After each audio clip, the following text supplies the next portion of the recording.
meeting on February 9th, 2015.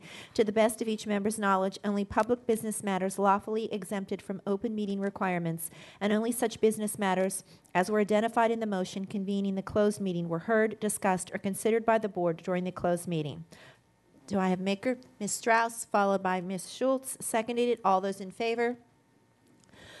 The vote is unanimous with Mr. Velkoff, Ms. Hines, Mr. Moon, Mr. Stork, Ms. Derenak-Koufax, Ms. Strauss, Mr. McElveen, Ms. Schultz, and Ms. Reed, with Ms. Smith and Ms. Smith away from the table, Ms. McLaughlin absent. Thank you. We will now go into our next agenda item, which is the operational expectation reports on technology. And Ms. Schultz to begin the meeting. I'm just prepping everybody. We have a very heavy schedule today, and Patty and I are going to be incredible locomotive engineers driving the train. So just be prepared, buckle in. So we're going to turn this over to Ms. Lefglass. Thank you. So I'm sure you all have read in detail every page of this document, but and a lot of the information that you have here is an update from previous years. So I just wanted to highlight a few things. As we go through, there are 3 documents that have been attached to board docs. The executive summary, the monitoring report itself, and then the attachment, the appendix, which has school-by-school data. So we're really primarily going to be focused on the main document, the the Technology Operational Expectation Monitoring Report. The beginning items talk about the effectiveness, and we have a lot of data in terms of satisfaction, use of the systems, et cetera, and we continue to have very high marks in these areas. We continue to have very high marks in terms of availability of our networks and systems, and high customer satisfaction. I'm going to focus you on a couple of items just to highlight some information. One is measure 1.10, which is really our digital divide measure. I wanted to give you a couple of updates in this area. That can be found on pages 8 and 9 of the document. I think she's rolling down to it. We have had a significant increase in number of parents that have access to our systems. We had a significant increase in number of parents with email addresses. This has been a big push for a lot of our schools that have had a lot of parent nights and things to try to encourage our staff our parents to have access. For example, Bailey's Elementary School, who were rolling out a one-to-one initiative, or had parent nights that basically got almost all of their parents, even though they were a very high percentage of free and reduced lunch, free and reduced meals staff, having almost all their parents now have access. They showed them how to get a Gmail account and those kind of things, which is really improving our access to many of these parents. We also have established a best practices for schools that we have published, and that actually information can be found if you look in section 4, starting on page 19. On the first item, we have a group called Access for All, which is really focused on trying to increase the access for all of our parents and students to have access to the internet, have access to technology. And that link that's there talks about the standards that we publish for all of our schools and the things that we are expecting each of our schools to do to help ensure that we have as many opportunities for students and parents to have access to technology. So, for example, we highlight and we are publishing the Cox and Comcast Internet Essentials program, where parents can have very inexpensive internet access at their homes. We also have been focused on publishing, and now we update these every year, the community access maps that are available by pyramid of where free internet access is available. Community centers, public libraries, public access to internet is available in each of our communities. Those have been very popular. Also accessing in terms of providing information about computer clubhouses in the areas.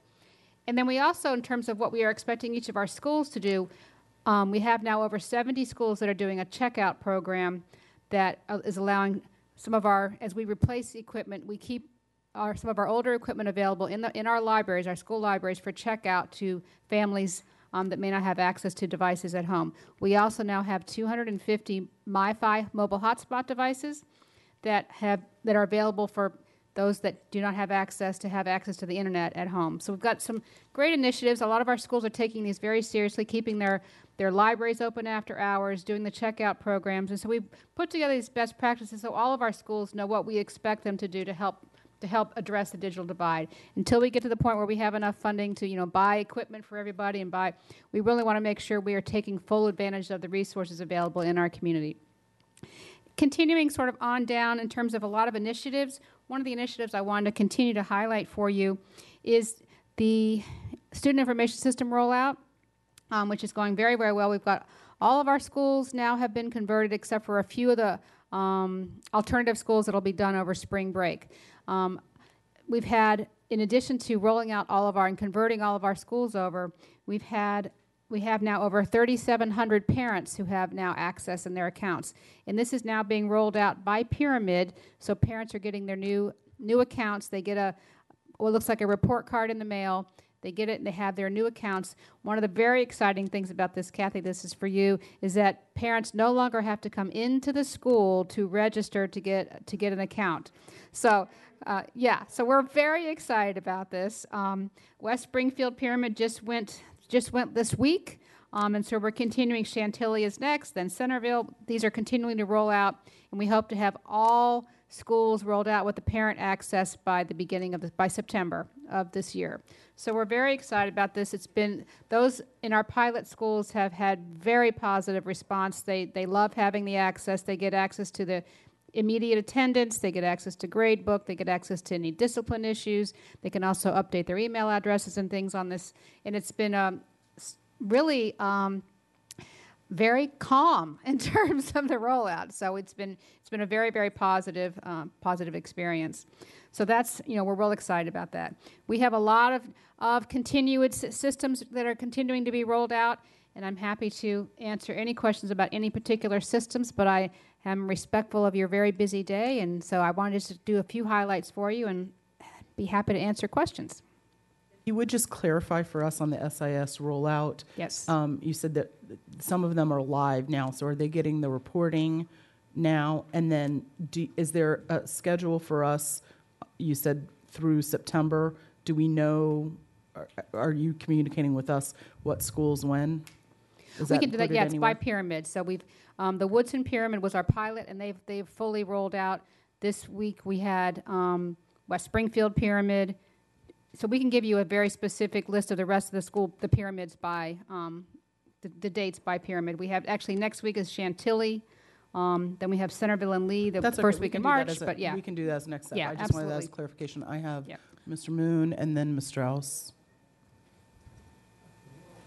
A quick question or two on internet access. Yes. 110. I'm looking at your report.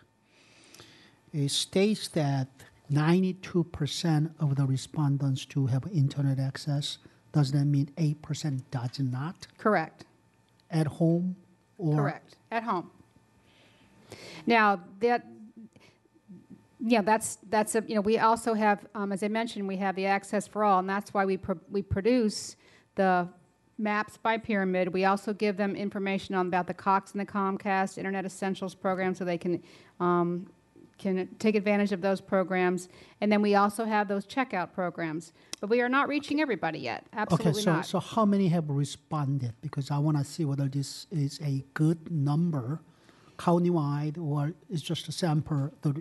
A number of respondents is too small to use. Well, we now have that. We now ask that information on the emergency care form, so we should have very accurate data. So we did an initial survey where we loaded that data, and then we've added that. So every time you fill out your emergency care form every year, we capture that. With that 190,000 students, how many families you think we have? 100,000?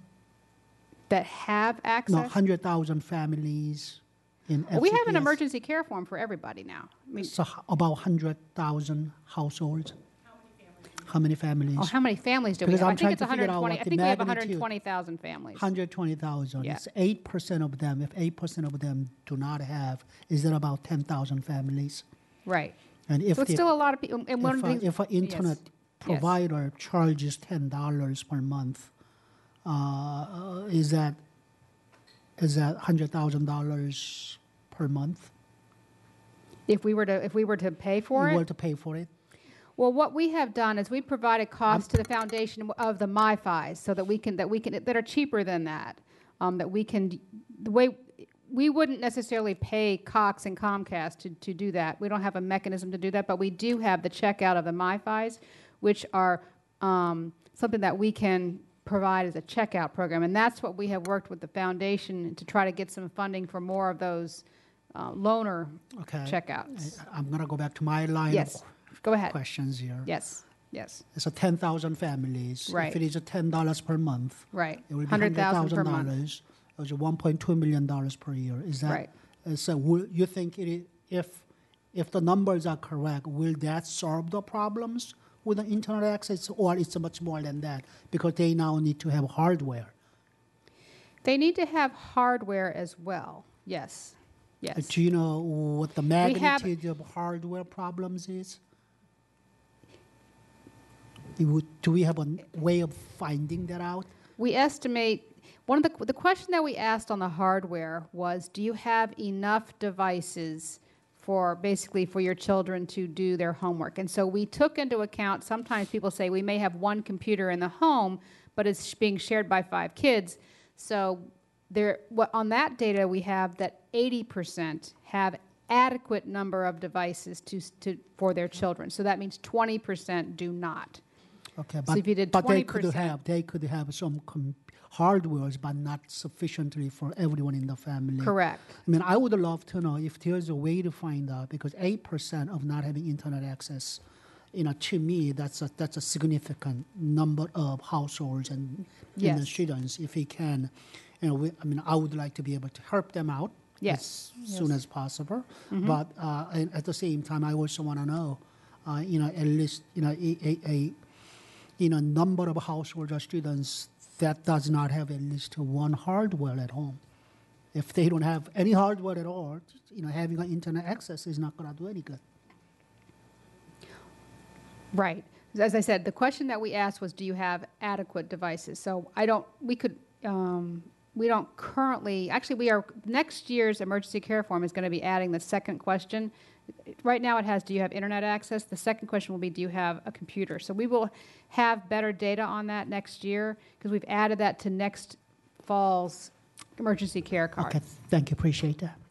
We are looking at some other school systems across the country. If I might weigh in just for 2 seconds, and looking at what other school systems have done around the one-to-one. Right. There have been a couple that we've looked at that are deciding that it's not as important to have internet access as it is for students to have the device, which I think is an interesting notion, right? So as long as they have the right information downloaded by the time they get home, they can still, because they have the device, they're able to still get the work done. Right. So I think it's interesting for us to contemplate moving forward, what should we be focusing our time and attention on, access, or is it the device?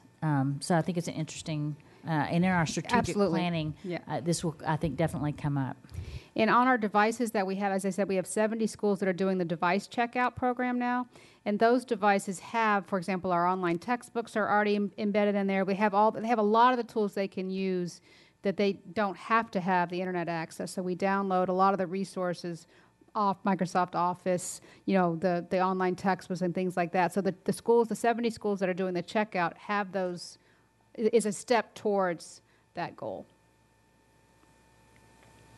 And certainly capitalizing on things like Microsoft's program would help.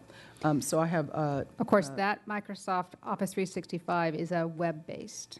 Okay, so, right. So we have Ms. Strauss, Ms. Smith, and Ms. Evans. Thank you, and I appreciate the information on Access for All, and Dr. Guzzer, it's fascinating, those that are looking at device as opposed to access, because sort of making progress on all of them ultimately, and I'm sitting here calculating how much all of this could possibly cost, and it's obviously, yes, it is. Yeah, I'm going, right. However, it's still, it's a goal that we need to reach. Absolutely. We need to get there. And on page 8, where I'm looking at student to standard computer ratio, it's interesting that at the middle school, we seem to be doing a little bit better. The other thing that I'm finding as I visit schools, some schools are one-to-one. They've done it for a variety of reasons with Donations and variety of things. all Yes. kinds of Yeah. things. Yeah. And then there are other schools, needy schools, that are doing it grade by grade, that are doing it through our laptop cards. So Right, clearly right. everybody is pushing for it. And then our question is, using all of these things, when do we actually get up and over the top? So I would hope that at some point we voice it as a goal, because we need to close the divide and we need to get to one-to-one on the device, and we just need to get there. So Yes. I'm hoping as we have a strategic plan, we get there. The other question is that I know in the satisfaction surveys and keeping everything up and yada, yada, yada, that all looks good. The other question over time is the teachers' ease their ease in being able to use everything that is out there. And I know that we were early adapters in a lot of places, and then you kind of get legacy stuff. And then there's better and newer stuff out there. So I guess that's the next chapter, which I hate to bring up. But, you got to keep pushing forward. With the recent, budget challenges, our refresh is very Right. far behind. It's Right, similar I to know. buses and everything else. Equipment is, you'll hear from schools that we have a lot of older equipment out I there. So know. that's a continued challenge, and Yeah. that And we all struggle with. software, and Right. it's just, because when I've looked at other school divisions, and they're always very small school divisions, who have, been able to roll everything out at once, when they do their evaluations, they will say the most critical thing is the support for the teachers. The kids, Right. they're all digital. They were born that way. And so the kids know how to use it immediately. I don't know, Right. it's in the water. But it's the support for the teachers and the employees to make sure that whatever software tool we are using, either for curriculum, for test, for whatever it is, that it's very easy for them to use. So, Right. Well, and as you know, unfortunately we also had to cut back on our SBITs this year in Yes, some I of our smaller know. schools. So it's Yeah. I think we do our best to try to do a lot. We've done a lot more. One of the things you'll see in here is we've done a significant increase in online learning for our employees. yes. So that's helping to get some of the training done. Right. So it's a continual process. It's not a one-time shot. So we worked very hard to Yeah. try to keep our teachers Yeah, up to date. Yeah. And a very, very quick question, when you go to Walmart, parents can buy little devices for their kids that I think are now under $200. Right. When they buy a device like that, what kind of software does that come with? Well, a lot of those are really, they come some with built-in kinds of tools, but also Yeah. most of that is, they really require you to have a web internet access. 'Cause Right. a lot of Oh, those yeah, to have tools are going to web, be yeah. web, and, Exactly. requiring internet. Yeah. They're very stripped down. They don't have a Right. lot that you can store on that actual device. They're Okay. assuming that you're going to have access to Google Apps or whatever the various tools are that we have. Right. Okay, so I Okay, have thank you. Ms. Smith, and then Ms. Evans, and then Ms. Hines. Thank you. It's always so much information. We know how much resources affect that. But on page 2, you talk about the customer satisfaction survey. And you've been doing it, I think, for 12 years. But the response rate is so low. There was a 25.3% response rate. And when I look at us moving forward and collecting data and what's important, I don't know if you have insight into why the response rate is so low. And I understand, the workload of teachers and where they want to spend their time. So as a board member, you want to be sure that teachers' needs and what they're using is reflected in what we do. But it doesn't seem like we're really capturing that here. And I don't know if there's been thought to do something differently. Well, we also utilize a lot of our request IT data because that gives us a really good input in terms of what people may be having difficulty with, what things are not, may not be working well. So we use that data a lot as well, in addition to the customer satisfaction. We also use a lot of usage data so that we can capture usage data, for example, on how many of our teachers are using Blackboard and a lot of our tools that we can get. So we get data in addition to the survey data, and we do survey our folks a lot, and so I think sometimes they get survey overload. So that's why we'd use this as one piece of data, but we also use it in terms of, we've also done focus groups. One of the things that we did, for example, this year when we had our pilot with our teachers with the new grade book, We did very specific targeted focus groups with those teachers to try to get us feedback, and we've worked with our vendor to get some of those enhancements and changes that they wanted in the new grade book with the new student information system that are going into our rollout and our upgrade this summer. So we do targeted focus group data for specific applications like the new student information system that gives us good, real detailed data for specific applications. So I guess in a way, the takeaway is it worth it to do the survey if the response rate is so low? And is that something you take off of people's plates and get the information different ways? Or, I don't want to get into the details of it, but it just raises those issues. Sure. And I think sometimes our statisticians have told us that a 25% response rate actually gives you a lot of good data. It's, statistically significant. So I don't, Okay. it's a balance. So kind of following on in the same way, on page 10, you talk about the working conditions survey, but then we don't know what the response rate is on that. And that, that's something that I think the board has always wanted that context whenever there's survey information to provide what the response rate was. I can get that from Okay. Yeah. Raw whoever data, has Ms. it, not Smith? PLA. Usually number and percentage is what we usually Yeah. get. Yeah, we have that. We have that data. I can get that to you. Well, I'll put that in the next step.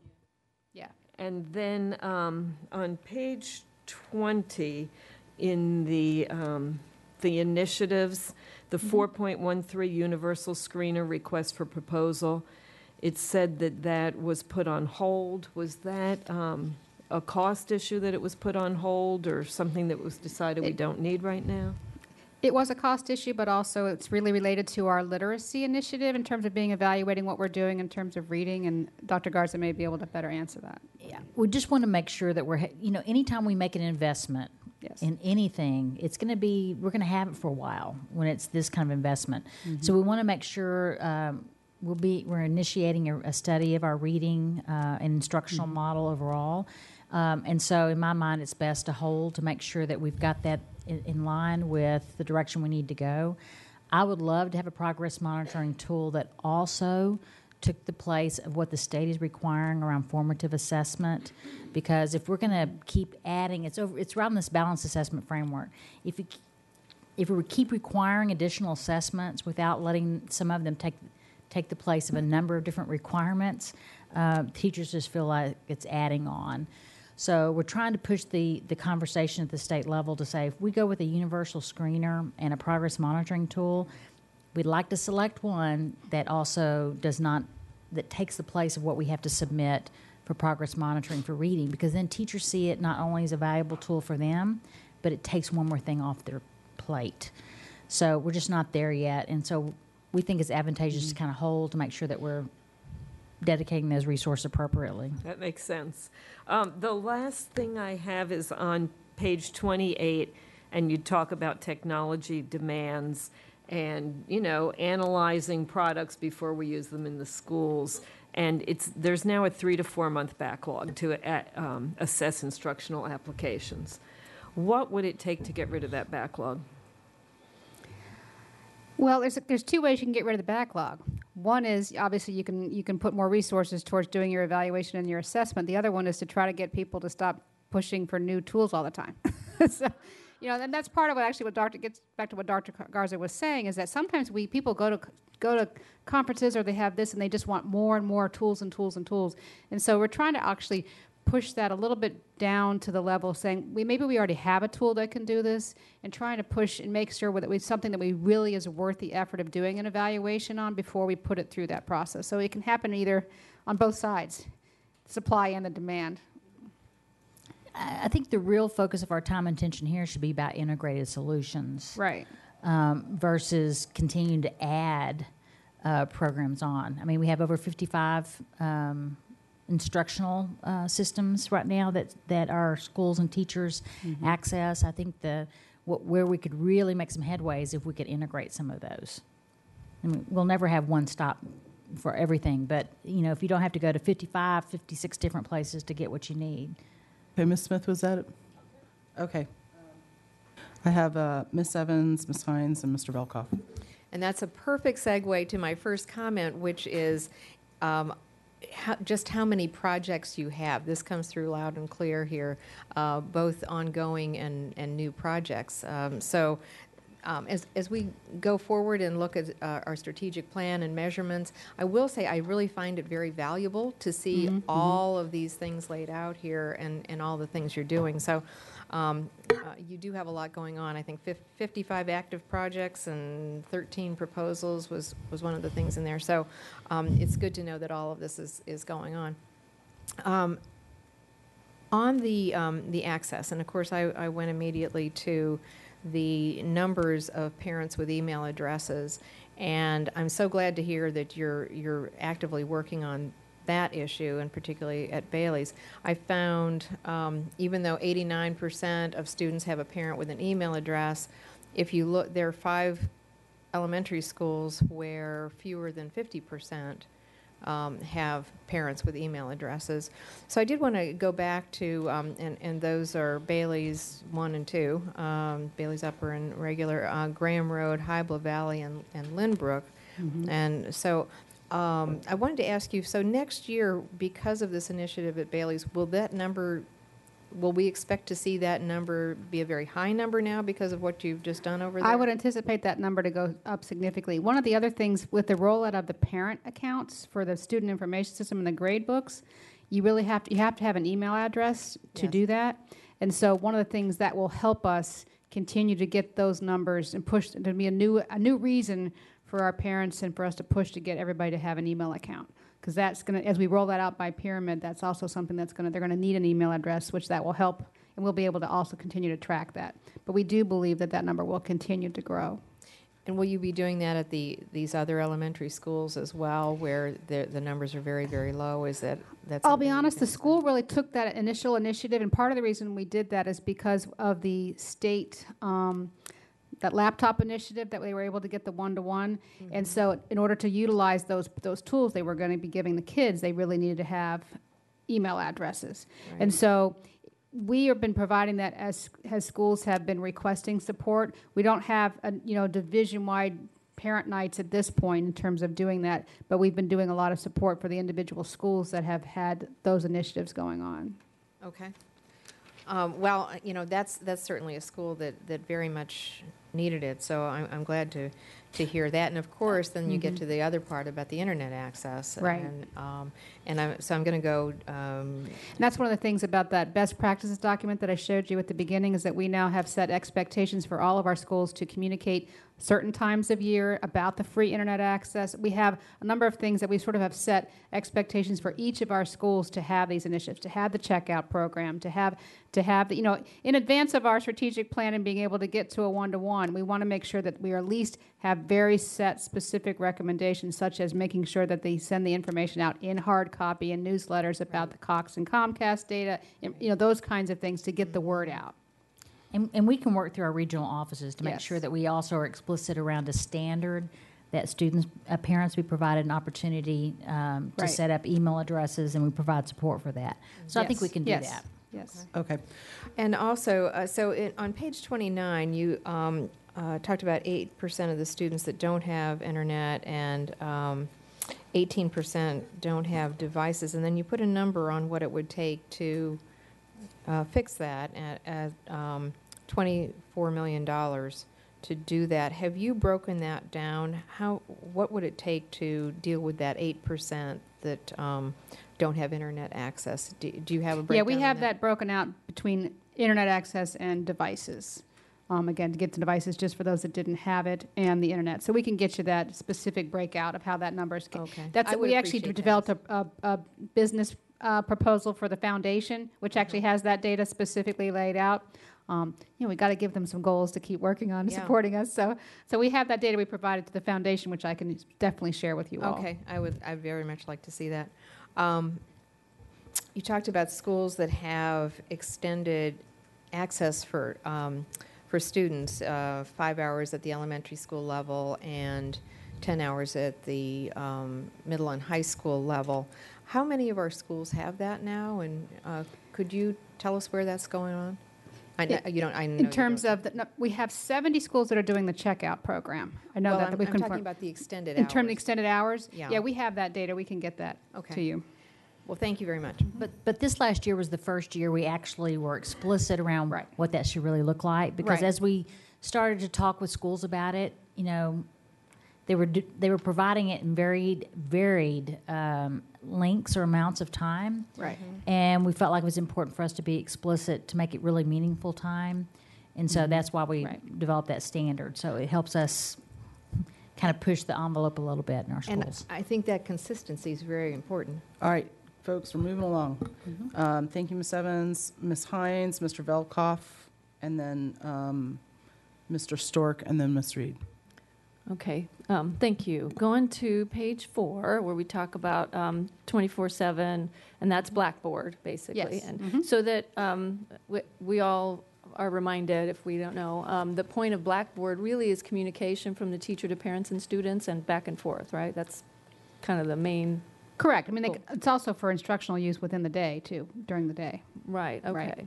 okay. So, I mean, we're exceeding our goal of 80%, but I still think, you know, it still looks like there are a lot of teachers out there who are not using it, and I wonder if we know, and maybe if this is in here and I missed it, I'll go back. But do we know who the teachers are who aren't, and why? Is it particularly at a particular level, you know, elementary, middle, or maybe have they found something that they like better? Well, I mean, remember, this is all teachers, so this includes your PE teachers, you know, all specialists, those kind of things. So it's, you know, of your whole group. But we do have that data by level, elementary, middle, and high, if that would be helpful. Sure, yeah, and I Okay. guess, and I know people are tired of surveys, but if we could, if it makes sense, and I mean, I would leave this up to your judgment, I guess, if it makes sense to find out, you know, why people who don't use it, or sort of like how easy they feel it is to use. I mean, do we just kind of do a user satisfaction survey with Blackboard? Will Blackboard do that? We do. for The us? other thing is, just as FYI, we have a major Blackboard upgrade coming this summer in June that has significant enhancements in terms of usability and look and feel. It's much more graphical, and you can. So there's that, and that's part of that is based on the feedback we've gotten from teachers about wanting some additional enhancements, and so we've been working with Blackboard on some upgrades. So that upgrade is coming, I think, it's coming June 18th is when we're going to be doing it. So we've let people know ahead of time that the Blackboard will be going down the day before school is out, trying to get the word out early, and we put that out to all of our teachers, and that when it comes back up in July for summer school, the new version with the new enhancements and then the prettier look and feel, easier, fewer clicks to get to things is going to be a big improvement. Okay, thank you. I know we have a lot invested in that, but I Yeah. do think it'd be great to see some improvements. Yes. So, Yes. and trying to be quick, page. All right, I'll skip that one. Pages 12 and 13 is where, and I wonder why I had that. Basically, and this gets to a lot of the questions that have already been asked. When you look at sort of our budget, 12 and 13 talk about how much we are able to budget compared to other, to industry, government, other school systems, and we have economies of scale, so maybe some of that is that, but we have lost a lot in this budget. So I'm wondering, I guess piggybacking on Ms. Evans, I would like to see the business plan that we've proposed to so you're going to send the foundation? that to Sure. Yeah, the foundation, absolutely. yeah. That would be great. And just a question about that, because we do have to think about what is the wish list that makes the most sense. Do you feel that, people talk a lot about one-to-one, do you feel that that would solve not only the at-home need, but also the in-school need for I think it would devices? be helpful. I mean, obviously, we would love to you can do a lot more instructional, applications if everybody has a device in the classroom. So it gives you a lot more opportunities to take advantage of some of those resources if everybody has equal access, Right. both at home and at school. Right, and I know that the school Absolutely. that I work at out in Loudoun County, their PTA has bought a bunch of tablets for the Right. kids. And this is what you're talking about, where they are really dependent on the internet. You can't do really anything on them without the internet. Right.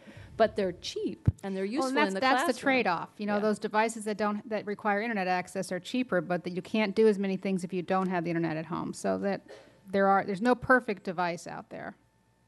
Thank you. It's a good report. Thanks a lot. Thank you. Okay, Mr. Velkoff, and then Mr. Stork, we're going to let you go before the meeting managers. Okay. First of all, I want to back up to a really high level.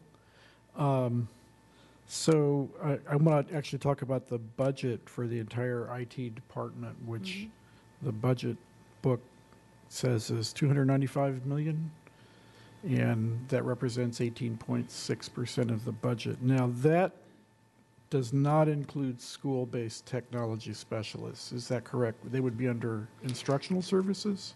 School-based technology specialists are part of the school staffing, Okay. but the school-based T-specs are part of the IT So, budget. right, so the technology support specialists are under the IT. So Correct. this 295 million covers all of those folks, okay, but not Yes. the SBITs, Right. right? I'm trying to avoid using the. Right. So we've bandied this about a little bit. I'm just wondering, you know, there's this obvious question about outsourcing of technology, and I'm just wondering if is there anything in the pipeline, or you know, is there any kind of study being done, or do we need to request something? Because you know, I continuously see this as an opportunity, but you know, I have no idea how much we would save. Where are we? We with this? currently do a significant amount of outsourcing, actually. I mean, a lot of our systems and services that we currently use are outsourced. For example, Blackboard. For example, we also utilize outsourcing services for Horizon in our eCard application. So a lot of our applications are already outsourced. So we've done, every time we have a new initiative or a new system, we always take a look in terms of both whether we host applications internally, whether we host them in the cloud, whether we keep them on our own servers, whether we use a lot of virtualization of our servers. The vast majority, a lot of our servers are virtualized, whether they're virtualized in-house or virtualized in the cloud. So every time we have any kind of initiative, the outsourcing, insourcing piece is always part of our evaluation. So we'd be happy to give you details about which pieces are currently outsourced already. So a lot of that budget that you see is also paying for those services that are outsourced. Mr. Velkoff, I think Ms. Quinn has something she'd like to add. Okay, thank you.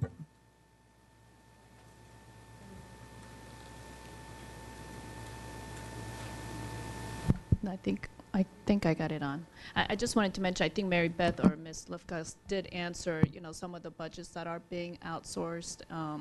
But as part of the 2016 budget strategy, we do have information technology as one of the areas that we are going to be looking at a little bit further. But because of some of the other studies that we already have in place, we have not quite started that piece of the review yet, because we are now trying to do the compensation study, so we're kind of working on that piece. But that is part of the 2016 budget strategy. And that was also a piece that the Gibson also reviewed when they came in and did the state assessment review. They looked at a lot of that as well. That's perfect. That's what I was looking for. I appreciate that. Second item is a thought about simplifying security for, let's start with employees. I know in my work job, I now have a PIV card, personal identity verification card, which you know, I plug that thing into the machine. I have to have a number, but I'm not having to memorize 50 different passwords. I mean, it's beautiful. So I guess I'm wondering here, is this something that perhaps is in the pipeline, you know, say for employees? We have done some looking at that. We also, our VPN application is reaching end of life, and so part of that is we're looking at is that replacement cycle. Some of the new VPN tools have that type of capability. So that's something that actually we're looking at this summer. Whether or not we'll be able to afford something like that is yet a different issue, but we will be looking at that in terms of as we replace our VPN system over the next year.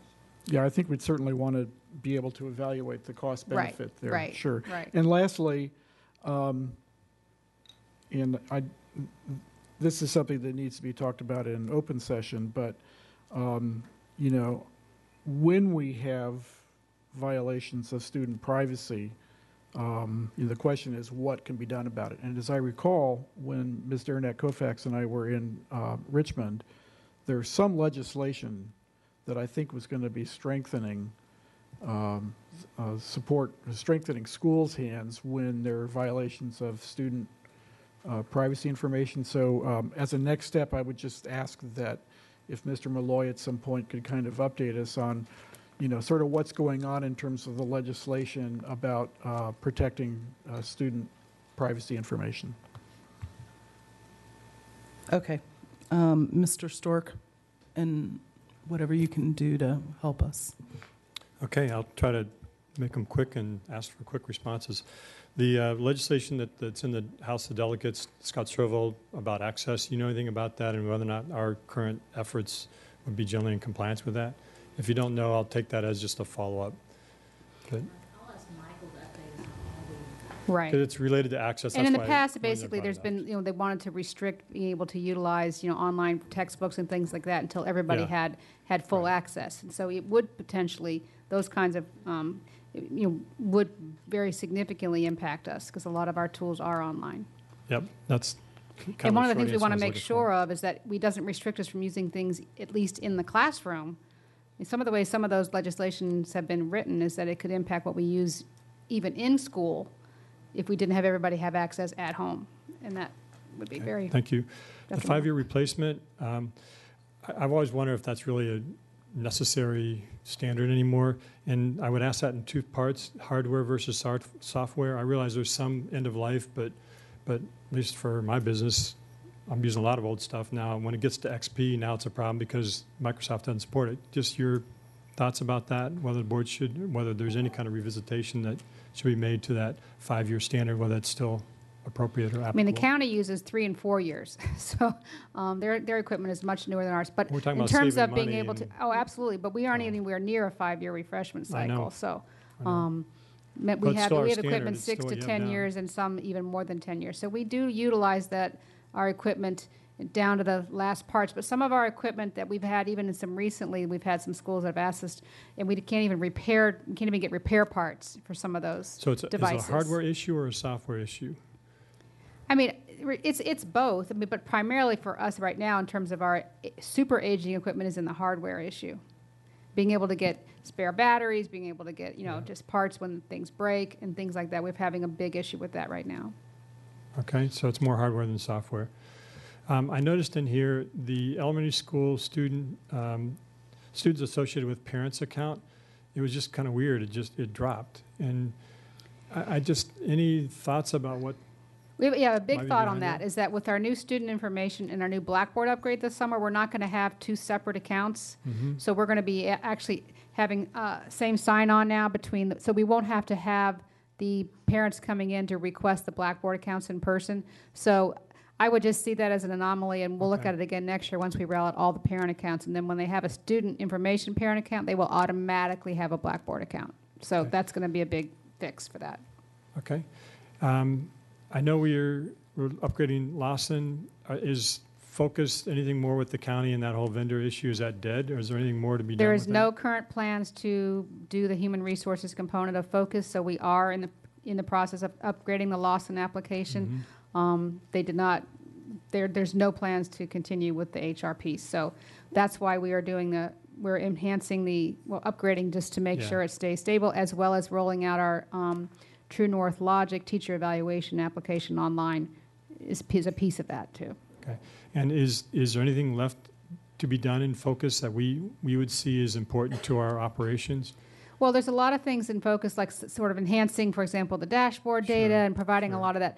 The basics were done in terms of the financial systems, and the county converted their HR. But there's a lot of things that were sort of on hold till they got the basic systems done, and especially in the area of reporting and transparency that they continued to work on that we need as well.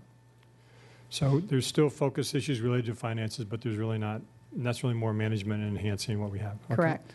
Last question: e-commerce capabilities now available, and how is it being used? That's basically, we had a new contract for that, and that's when for example, when we charge for athletic fees, parking fee, all That's those what I kinds of was things. hoping you It's were being saying, able yeah. to take credit cards for a lot of the things that we charge for. So theoretically, you can go online and do it all like you could in Correct. any other store. Correct. Great, thank you. Okay, Ms. Reed? Thank you, Mrs. Schultz. Thank you for the presentation. There's a lot of information here, and I know it took a lot of time for you and staff to prepare it. I really want to focus on one issue, and that's the digital divide. And we talk about that every year. But my view is that we really need to be focusing a lot more about that, and maybe in our next session in governance we can talk about how we can really get this board to focus on that issue. We've been talking about it for years. And I'm not sure that I can answer the current status question. The appendix, I think, is the most important piece of information in this document. It is so telling if you spend the time to look at it, right? That we are all over the place in terms of the resources that we use. And so one question I have we been able to characterize how the different schools are using their existing funds and supplementing that? Anecdotally, we know that PTAs provide some support. You know, to what extent are Title I funds used exclusively? It's at businesses, whatever, personal. So that would be my first question, is have we characterized the schools in some way, or is there a way to group them, you know, the blue ones and the red ones and the green ones? We do have a technology profile, school technology profile that we utilize, and it is a ranking order that we utilize when we do have limited funds that become available. Sometimes we have year-end money and things like that, and they are ranked, which includes the age and the number of the student computer ratio, in addition to a free and reduced lunch factor that is used when the schools get ranked when we do purchase equipment from the limited funds that we do have. The reason I'm asking this is because it begs the question about where our resources are going and how they're being used. You know, for example, should we have a discussion if PTAs are able to support one-to-one computing, maybe some of our precious resources should be put in some of these other schools that have the ratios that aren't nearly that. So to me, that is kind of a major question that I would like answered is, and I'm trying to characterize it in terms of a next step. Is it a strategy document? It's not just a listing of each school, but it's almost like some recommendations, a plan for how we can best use our resources to address and minimize the digital divide. And maybe that's strategic plan. Maybe that's where I'm going with it. But as a precursor to that, we need to be able to answer the question of where are we now and what's currently happening. And I don't know that I have enough information to answer that question. I think there's one way to address this. We have so many campuses, and largely these decisions, just because we haven't had division-wide resources to have a division-wide strategy, has been largely contingent upon how important this was to the principal and or that school community, which means the PTA. I think where we could, in absence of having this major infusion of cash, which we know is not going to happen, I think that's developing standards. You know, what is it that we expect every school to have? So as principals are making decisions around how they use their resources, that we have been explicit about some of what we expect. I think that's the only way we're going to start to see some movement, unless we are able to develop a strategy for one-to-one division-wide, which I think there's a way to do it. We're exploring some options. I think it does need to be reflected in our strategic plan. And then I think the question with what we're seeing with other school systems about, because I don't think we can solve the question around the digital divide by ourselves. I think the county and county leaders, you know, I've even floated some ideas with some county leaders about that. That's, I think, things that we need to work on. But in the meantime, maybe we don't need to worry about that as much. Worry more about getting the device in students' hands. To me, that was like, wow, that was kind of aha for me, because I was so focused on how do we get, digital, because people can drive into our parking lots and get access to our Wi-Fi. And they can go to Starbucks and some places like that if they really need Wi-Fi. Main issue is getting the device. But I think it's an interesting question for us to. And to follow up on that, the second portion of my inquiry is about the county standards, which you mentioned in passing. And have we ever done a comparison of the county standards versus our own, such as the replacement cycle, perhaps other issues? I mean, to me, this is a county-wide issue. It's an infrastructure issue.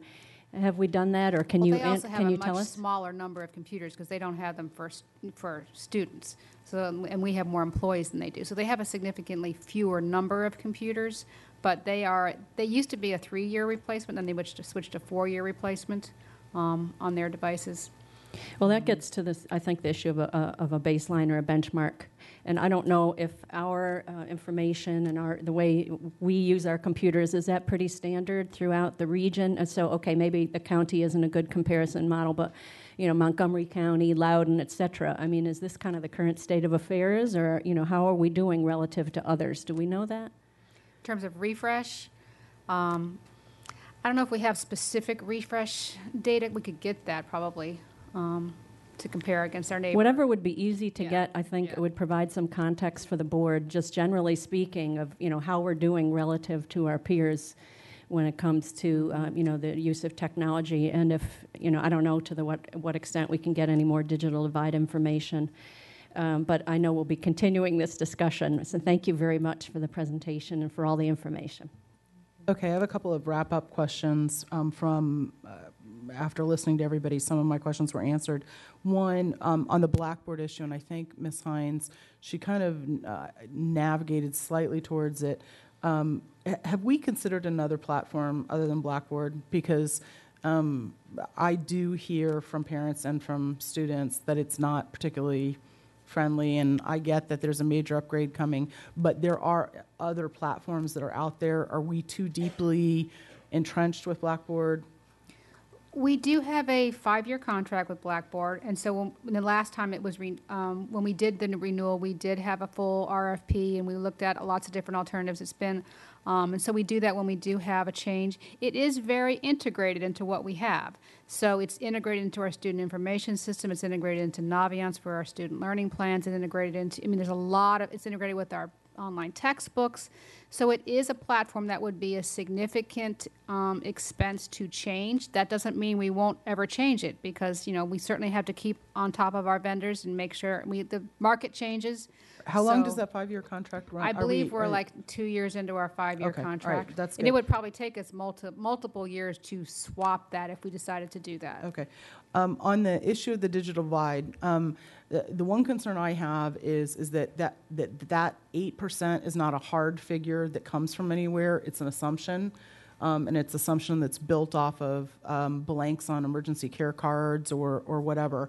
And the fact that some people may not want to give us their email for whatever reason. Some people may not want Wi-Fi at home for whatever reason. And so quantifying the 8% as a hard and fast, I think, is a potentially dangerous thing to do, because it drives us towards a goal that may not be an actual goal. And I think that Dr. Garza's indication that it's potentially a device issue, because it's one thing if kids have this, but it's pretty hard to do online textbooks on this, which leads into my next question, which is there's really not a lot here about the facility of access to the online textbooks. And are we running into any more problems with that? I know this bundles in curriculum, but that issue of, is it the right device? Does the textbook work on this device? Do I have to have Wi-Fi to access the textbook? Is it downloadable? What are you running into in terms of techclassroom? Well, one thing to keep in mind is that we have multiple online textbooks from multiple vendors. So some of them are Pearson, some of them are Mifflin. We have been working, and I will also say that the online textbook vendors have been working towards standards for being able to share, but account management is a very significant challenge with all of these vendors. So we've been working with them to try to make this process easier. The online textbooks, the downloadable version, is a subset of the feature set of the online version. The online version has interactive maps and some of these things that the download version is not as feature rich, but certainly for things some like the math textbooks and things like that, the download version is pretty good. You can get to the problems, you can get to the answer, the things that are not as changeable. But sometimes the social studies textbook is very richer online than it is in the download version. We're continuing to stay on top of the issues that are presented by that. Yeah. Two other quick things. I hear about the pilot program on the SIS, and that parents are going to be very happy. You're going to have better communication, more grade communication. But what is the reception of principals and teachers on the use of SIS? and They were very master- nervous about it, master but calendar so far that's been very positive. I will say the one area that people have been a little bit surprised about, and it happened to me as well, is that we now have discipline data available for parents. So, for example, Adam got his cell phone taken away and banned. Well, that shows up as a discipline record on his account. So when I logged in and here my, I have multiple kids, and Adam is the one that usually doesn't get in trouble. So, and I saw that, and I saw offender. Well, now it's public. Yeah, now it's public, exactly. I hope he's not watching. But so sometimes people have been surprised because the grading, yes, we're still working on getting more consistency in our grading, but people have been getting email grade reports, pretty consistently. So I don't think there was a lot of surprise in that, but there was some surprise, and I think schools have gotten some questions about the discipline. But from a parent perspective, I think it's great. It's now much more transparent about what data we have on you. So it's been very positive, but there's been some eye-opening kinds of things from parents. And the last question is about individual acquisition by schools of programs. And I think somebody else, I don't remember who, somebody else asked about that integrated nature, and Dr. Garza was saying, let's let that be the focus. I am concerned when I go to have meetings with either PTAs or principals, and I hear, oh, we just bought, and they fill in the blank. And I think, how are we ensuring or capitalizing on division-wide seat licenses, and is that maximizing a little bit from what Mr. Velkoff was leading towards about the percentage of the budget that goes to technology? And we forget that the schools are acquiring lots of programs. And is there an effort to say, hey, everybody doesn't get to be Wild Wild West and go out, and we may already have something that does what you want? We have a regulation, and we absolutely, they're not, we have a process that they are not supposed to be buying things on their own unless they have been approved by the division. We have been very, site-based management on this, and we're trying, for a lot of our major applications, we do have district-wide licensing, so we don't have people buying things. But there are a number of places that have been working on individual types of applications, and we are working towards minimizing that. But it is still something that is out there. Okay, can we have Yes. next steps? If there aren't any other questions, I think we have several next steps from my notes and Ms. Reed's notes.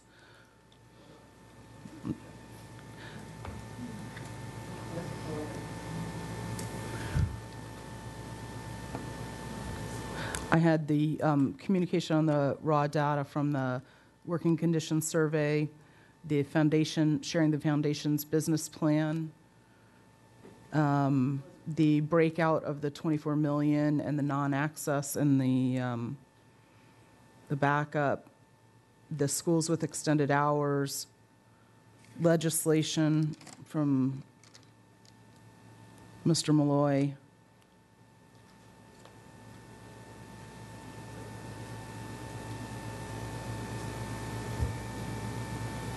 The rollout schedule. On the Blackboard one, 3 from the bottom, it's by school level, not grade level. I don't think we have grade level data. Third from the bottom. Just say, instead of say by grade level, by school level. Where you have grade, no, you can keep that, but before that you have grade level. You could just change that to school level. And on the third bullet down, instead of rate percentage, just the data. Provide response data for the working condition survey. Are there any other comments? Yeah, I don't see the breakdown of the 24 million on there. That's the same thing as the foundation, because we provided that to the foundation. That's in the business proposal? Yeah, that's what that is. That's the, it's the same right. information. Did you have anything else? I was going to give you that document because it has the breakdown of the. Mr. Moon? I thought we were going to include a question to parents from next time on whether they have any device at all at home, rather than as opposed to saying just sufficient. That's already in the plan. They're doing that in the emergency care card this coming fall. That doesn't have to be included as an extra step. If you want to report out on the information we capture from the emergency care card. You want the information after the fall? Yes, please. Okay, so What we'll probably do is we will probably be retweaking our appendix. And so we'll put that as one of the As columns. long as we get there next time. Yeah, you can put it on there. okay, you can put the response rate after fall emergency care card. Well, for the next year's completion. monitoring report, but, well, we provided you internet access. We can get you the device data. No. Response. Provide data on access to a device, family access to a device at home. It's not really No, you can response take rate, that out. it's You can data. take that out. Yeah, Okay, if there isn't anything else, I do need that's fine. a motion. I move to accept the technology operational expectations monitoring report. Do I have a motion? Ms. Strauss, do I have a second? Ms. Hines, all in favor? Unanimous? Okay, we're going to close this work session, 2-minute break, and we're going to get back on schedule. Thank you.